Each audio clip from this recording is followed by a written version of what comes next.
জিৎ আলু অর্জুনের তারিফ করেছে টুইটারে, এবং জিতের কমেন্ট পড়ে আলু অর্জুন তাকে ধন্যবাদ জানিয়েছে, যেটা এখন বাংলা মিডিয়ায় খুব ভাইরাল এই মেসেজটা, যে জিতের মেসেজের রিপ্লাই দিয়েছে আলু অর্জুন।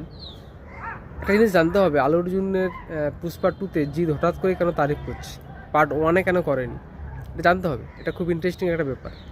আমার মনে হয় বাংলাতে খাদান আসছে, যার ফলে জিৎ একটু জ্বলছে দেবের খাদান দেখে, কারণ জিতের পরপর কয়েকটা মুভি একদম ফ্লপ হয়েছে, হিট হয়নি। দেবের হিট হয়েছে, এবং খাদানটা যেভাবে মানুষের মধ্যে যে একটা ভালো লাগা খাদানকে দেখে, খাদানটা জিতে একটু জ্বলছে আমার মনে হচ্ছে।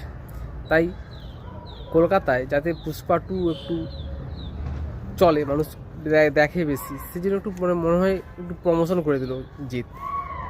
এটা আমার